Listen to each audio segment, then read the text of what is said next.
How to create a cold atmosphere. Hello everybody, I'm Akbaniuli, I'm a cinematographer, and today I'm going to show you a commercial where we have this really cool, cold look. A lot of people have problems bringing that blue tone into their footage. After watching this video, you should be able to shoot something like this. So this is the first scene we're looking at. This is this woman, she's lying on the back. We only have the small light source here at the corner, and overall there's really cool bluish tints across the whole image. How would I shoot a shot like that?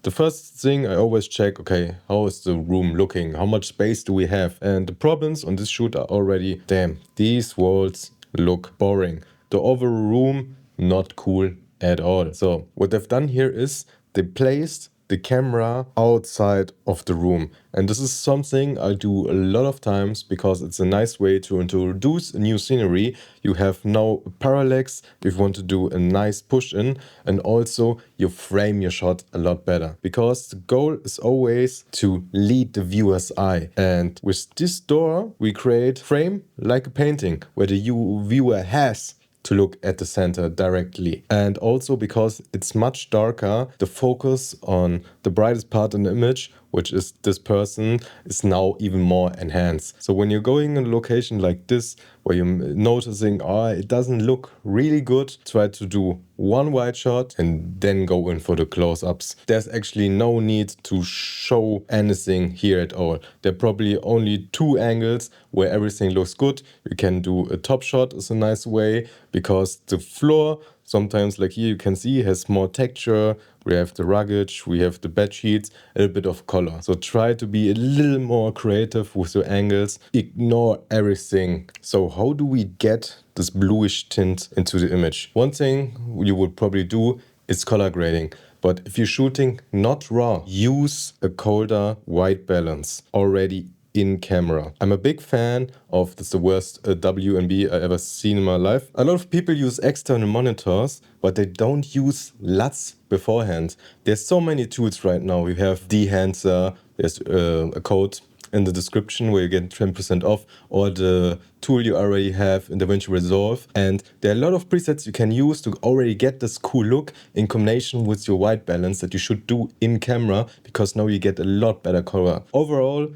working with LUTs, when you know the look, don't bake it in. This would be a mistake. But you know, this is the direction I want to go. Your lighting becomes so much better because now you see your contrast already. You know, okay, this is how the highlights would look like. This is how the dark parts would look. This is how the skin looks like. Now your light and expose, your ratio is totally different because now you're much more sure, okay, this is the final look. Overall, everyone on the team would be glad to see a final look. So it's even when it's easy scene like this, just prepare it at home. Do a simple shot of here. This room would also be perfect. Set your white balance, go into DaVinci, do your color grading, and then on set, you will probably have a look where you can easily work around. So now how do I light a scene like this? You always look for the light sources, and the only natural light source is this window. Overall, so the only thing now you can do, cinematographers are lazy.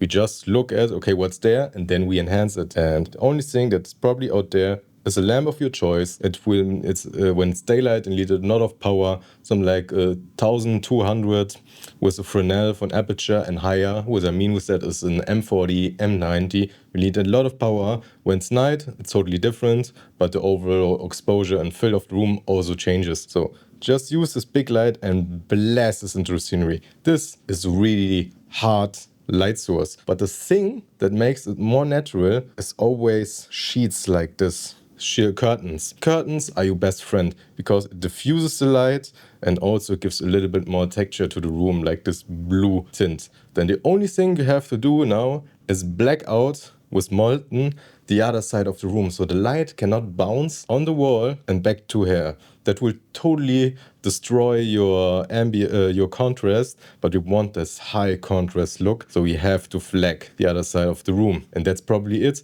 Then there are ways where you can add more fill to the room. One thing could be haze. Haze always lifts your shadows a little bit. Or the other thing is when you have a little bit space on the corner, I would use an aperture spotlight and just bounce a small circle just over the actor on the ceiling to get a little bit more ambience. So don't just use a light and blast it all over the ceiling, then everything becomes uncontrolled. But with a little bit of circle or triangle, or choose the form you want, you're a little bit better in control. So this is the next thing we're looking at. And also here we have this nice blue color across the whole image, and also deep contrast. When you're going for this cool look, it's always nice to see the light source. Beforehand we had the window, and now we have this Astera type light, which could be an Astera type light, or it's just something that is in this room. But also when it's 5500, set your white balance to a much cooler tone.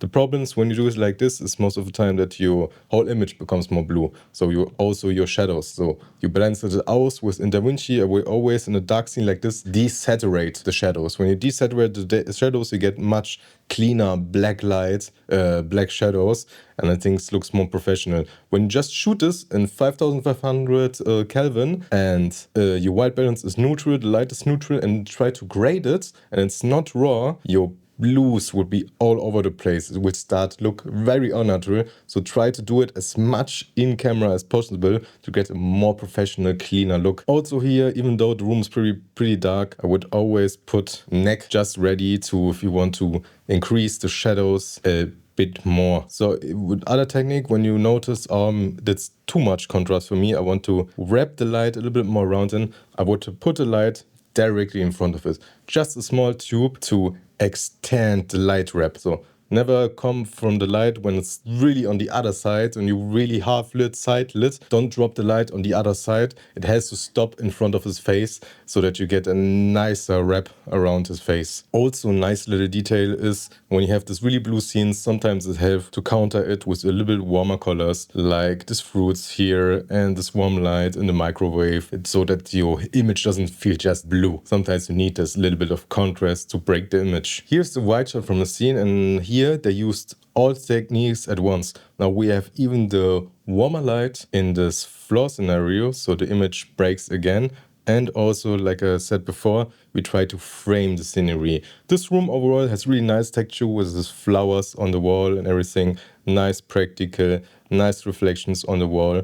But again, these corners are so dark and you can keep it dark like this. Sometimes people try to, let's add a little bit of fill because it's so dark. You don't need this. This is not relevant for the scene. It's only for the audience that we focus on the center, and this is totally fine. If you look at this shot, you can see a trend here. When you're building a look for the whole shoot, you have to be consistent. Once the ad's only 25, 30 seconds, 50 seconds long, try to set up your rules like, okay, every room should have a cool practical, and everyone room should have one warm thing that breaks the image. That's the rules for your cinematography, and then we try to work around it. Here, what I like about the shot, a lot of negative space. So, because our main actor is just on the side of the thirds, and overall here on the window, and the rest of the image, just stuff, but cool stuff. We have here a little story. We see, okay, he has this little table around his chair with this warm light, so he reads, writes. Then we have this telescope, and a lot of books, so we know, okay, is he some kind of scholar or something like this.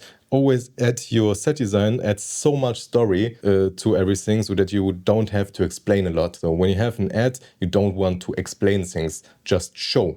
Overall, your image should always be just show things, because no, I don't need a shot where he's at school teaching something. So when it's the story, maybe I'm totally wrong here, but with this few informations here, I can tell, okay, this is probably more of his interest or his job. And here again, you don't have to think about the lighting, because I know, okay, he is right between the window and we can actually see the butterfly here. It's just a diffusion, and probably they shot through it or they probably bounced against it. Could be two possibilities, but on the hardness, I think they shot through the butterfly or they diffuse the sun. But to get overall this kind of exposure in the room, again, you have to really drop everywhere your molten and overexpose very low. What they've done here is they shot him directly in the face, can see how hot his skin tones are, and then to balance this out, we drop the whole exposure to get this dark look. It's similar to this room here. It's actually pretty bright here,